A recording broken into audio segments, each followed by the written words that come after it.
Houston, Texas, February 1970. The air inside the Astrodome is thick with anticipation. Over 70,000 people packed into a space built for baseball, now transformed into something closer to a cathedral. The king of rock and roll is about to take the stage for the first time in nearly a decade, and everyone knows they're witnessing history. But what they don't know, what the cameras will never capture, is the confrontation that nearly canceled the entire night. A showdown between a white superstar and the powers that be, all because of 4 black women whose voices he refused to silence. This is the story of the moment Elvis Presley drew a line in the sand and said 5 words that changed everything. If they don't come, I don't come. If you love discovering the hidden moments that reveal who legends really were when no one was watching, make sure to like this video and subscribe to Legends Underrated, because the truth is always more powerful than the myth. To understand what happened in Houston, you need to rewind just 1 year earlier. Elvis Presley in 1969 was a man reborn. The '68 comeback special had stripped away the Hollywood gloss and returned him to his roots, raw, electric, dangerous. Then came Las Vegas, where he didn't just perform, he dominated. Night after night, sold-out crowds rose to their feet as Elvis proved he was still the king. But something had shifted in his sound, something deeper and richer than before. That something was 4 women whose voices carried the weight of gospel, soul, and a lifetime of proving themselves in rooms that didn't want them there. The sweet inspirations weren't just backup singers, they were legends in their own right. Cissy Houston, the group's founder, had already sung with Aretha Franklin and Wilson Pickett before Elvis ever called. Her daughter Whitney was only 7 years old, but Cissy's voice was already reverberating through America's musical soul. Alongside her stood Myrna Smith, Sylvia, Shimwell, and Estelle Brown, 4 women whose harmonies could make a stone weep. When they joined Elvis's band, they didn't just add background vocals. They transformed his entire sonic landscape, weaving gospel fire into every note. Elvis didn't just appreciate them, he needed them. He rehearsed with them, laughed with them, treated them as equals in an industry where equality was still a fantasy for most.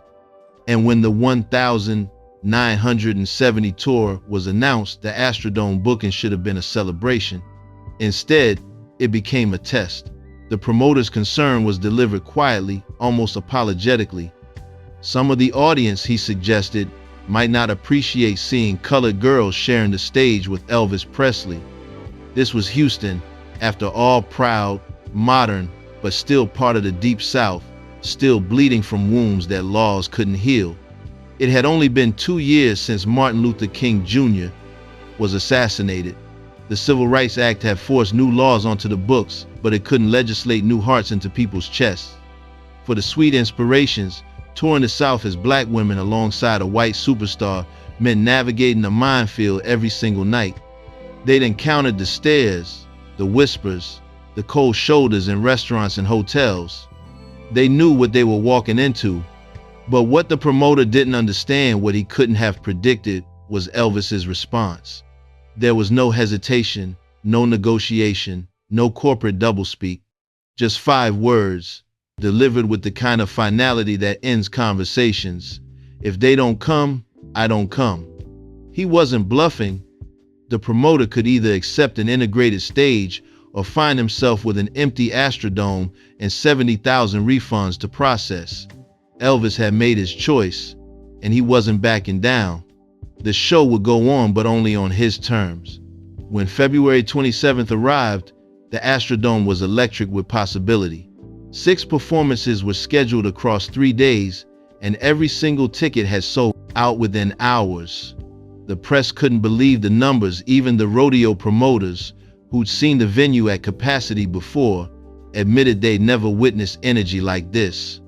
But backstage, tension hummed beneath the excitement. Myrna Smith would later describe the anxiety that gripped them before walking out. We never knew how people would react. We get looks sometimes, or whispers in the hallways. But Elvis always made sure we felt safe. That night, before the first show, Elvis gathered the entire band for his customary pre-performance prayer. But this time, something was different. He looked directly at the sweet inspirations, and his voice dropped to something quieter, more intimate. "You ladies sing your hearts out tonight," he told them. "Don't hold back for anybody. You belong here as much as I do." It wasn't a speech. It wasn't performative. It was a promise that he would stand beside them, no matter what came through that curtain. When the lights finally dimmed and Elvis walked onto that stage, the roar was deafening. Dressed in white fringe that caught every spotlight, hair slicked back, guitar slung low, he looked like a man who'd been born for this exact moment.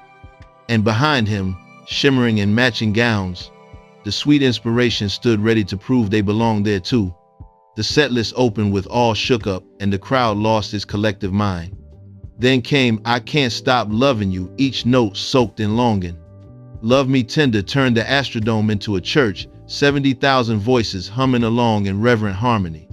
Polk Salad Annie brought the energy back up, Elvis gyrating with the kind of controlled chaos that had made him famous. But it was Suspicious Minds, his comeback hit from the Vegas residency, that became the moment everyone had been waiting for without knowing it. The sweet inspirations lifted the chorus with a power that could only come from years of singing in black churches where music wasn't entertainment, it was survival, testimony, transcendence. Every Caught in a Trap line soared through that massive space with gospel fire, and you could feel something shifting in the room.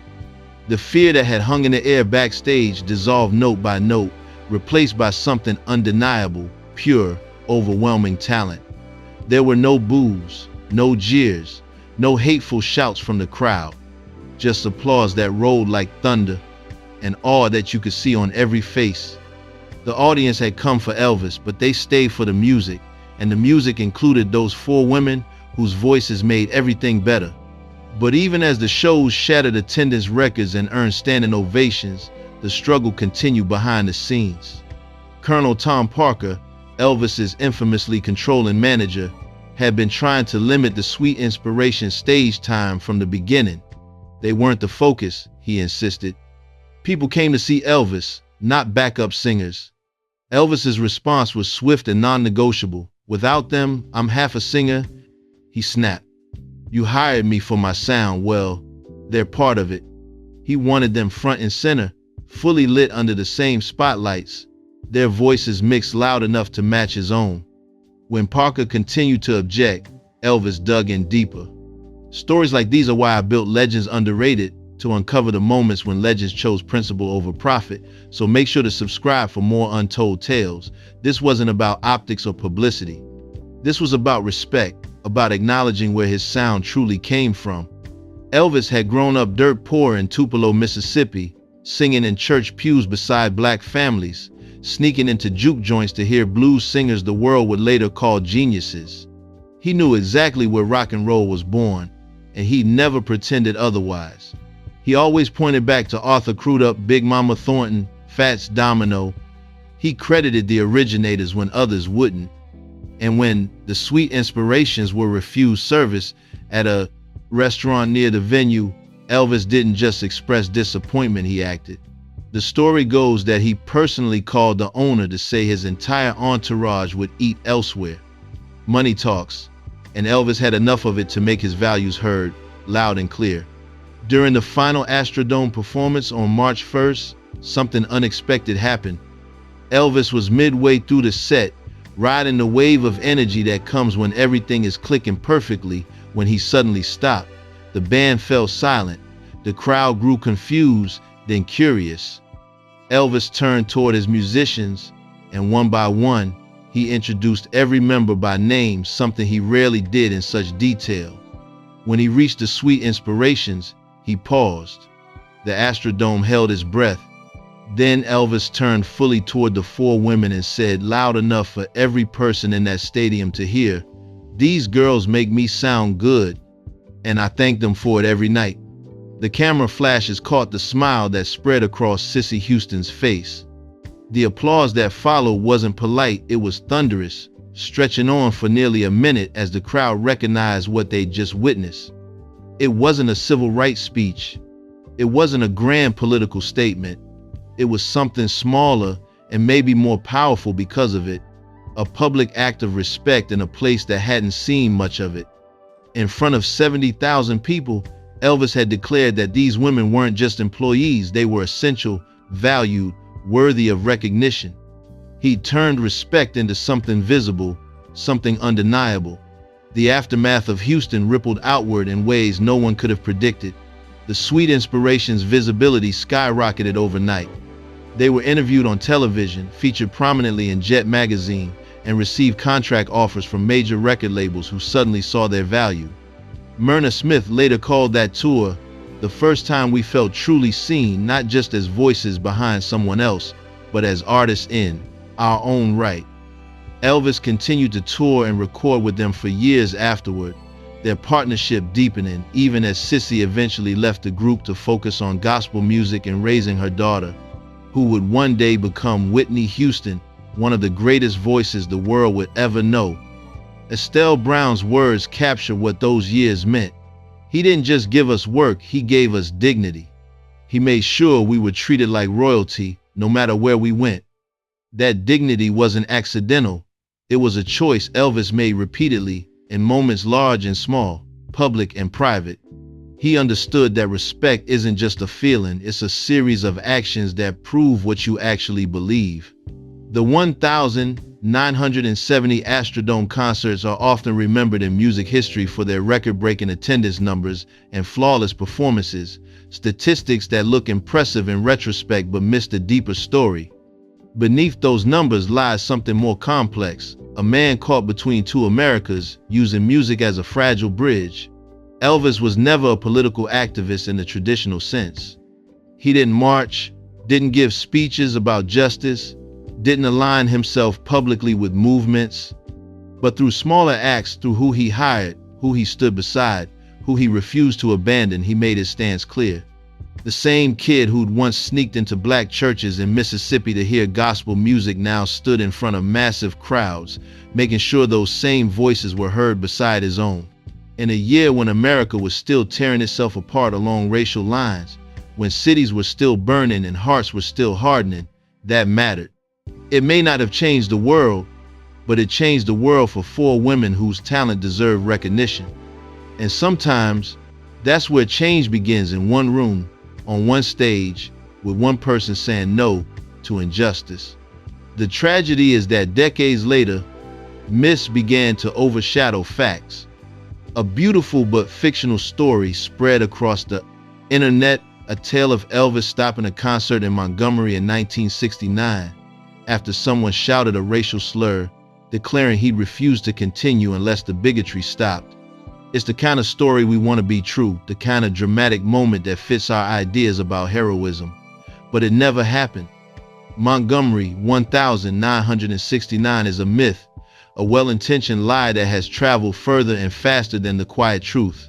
What did happen was Houston 1970, and it was quieter, messier, more human. Elvis didn't need to stop the music to make a statement. He built his statement into the music itself, into who he hired and how he treated them, into the 5 words he spoke backstage before the first note was ever played. If they don't come, I don't come. That's moral courage, not performed for cameras or applause, but enacted because it was right. History doesn't always reward quiet courage. The loudest lies often drown out the softest truths. But the truth still matters because it shows us who people really were when the spotlight dimmed and the choices got harder. Elvis Presley wasn't perfect. He was complicated, deeply flawed, and yes, privileged in ways he never fully reckoned with. The question of cultural appropriation in rock and roll is valid and worth examining. But in February 1970, when it could have cost him money, reputation, and the tour that proved his comeback was real, he chose to stand with 4 black women who made his sound what it was. He chose respect over comfort. He chose integrity over convenience. He drew a line and refused to cross it, even when powerful people suggested he should. And that's worth remembering, not because it makes him perfect, but because it makes him real. Real people make imperfect choices in complicated times, and sometimes those choices reveal something true about their character. This twist might surprise you, but it's backed by the people who were actually there. And if you never want to miss stories that dig beneath the myths to find the moments that mattered, subscribe to Legends Underrated today, because there are still legends out there whose true stories have been buried under decades of exaggeration, simplification, and well-meaning lies. The real stories, the ones that show courage without fanfare, respect without recognition, those are the ones that deserve to be told. So here's my question for you. Does quiet courage matter as much as loud heroism? Does respect shown in private carry the same weight as justice declared in public? Drop your thoughts in the comments below, because these conversations matter. History isn't just about what happened, it's about what we choose to remember and why.